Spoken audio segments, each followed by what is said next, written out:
भोजपुरी के power star पे कहीं माँ बेटी की जोड़ी भारी न पड़ जाए। जी हाँ दोस्तों, आज हम लोग बात करने वाले हैं भोजपुरी के पावर स्टार और भोजपुरी की क्वीन अक्षरा सिंह जी के बारे में।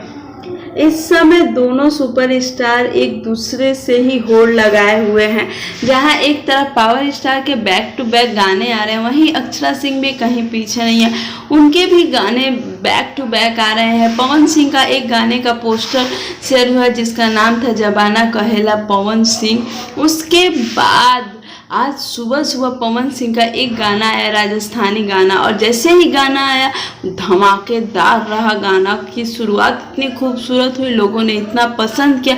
वहीं दूसरी तरफ अक्षरा सिंह ने कुछ फ़ोटो शेयर की जो पूरे भोजपुरी इंडस्ट्री में इस समय सनसनाहट उठा दिया है। जी हाँ दोस्तों, बता दें कि अक्षरा सिंह के कुछ हॉट फोटो इस समय सोशल मीडिया पे काफ़ी ज़्यादा वायरल हो रहे हैं। और साथ ही साथ अक्षरा सिंह ने अपनी मां नीलिमा सिंह के साथ एक वीडियो शेयर किया जिसमें वो हाथों में मेहंदी लगाए हुए दुल्हन बनी हुई है, और इस वीडियो को सोशल मीडिया पे काफ़ी शेयर किया जा रहा है। आपको बता दें कि इसका सबसे बड़ा रीज़न यह है कि अक्षरा सिंह पहली बार एक 30 गीत लेकर आ रही हैं। 30 बिहारियों का सबसे बड़ा पर्व माना जाता है, पति के लिए किया जाता है। लेकिन हम आपको बता दें कि अक्षरा सिंह की ये शुरुआत काफ़ी अच्छी है। हम आपको बता दें कि अक्षरा और पवन सिंह बहुत पहले ऐसे ऐसे गाने लेकर आते थे जिनमें दोनों की केमिस्ट्री काफ़ी लोग पसंद करते थे। लेकिन हम आपको बता दें कि इस समय ऐसा हो गया कि कोई किसी से कम नहीं है,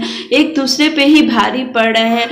वहीं अक्षरा सिंह की माँ और अक्षरा सिंह की जोड़ी को लोग काफ़ी पसंद कर रहे हैं। यह जोड़ी दूसरी बार आ रही है हमारे सामने। आप सभी को याद होगा कि छठ गीत, जी हाँ दोस्तों, एक गीत आया था रोवा तरी बजनिया, जो अक्षरा सिंह और उनकी माँ थी, और गाने ने 4 दिन के अंदर ही 10 मिलियन के आंकड़े को पार किया था। तो आप समझ सकते हैं कि इस बार भी पवन सिंह और अक्षरा सिंह में वही होड़ लगी हुई है। तो जैसे ही हमें कुछ पता चलता है हम आपके लिए न्यूज़ लेकर आएंगे। तब तक आप हमारे चैनल को सब्सक्राइब करें, लाइक करें, बेल आइकन को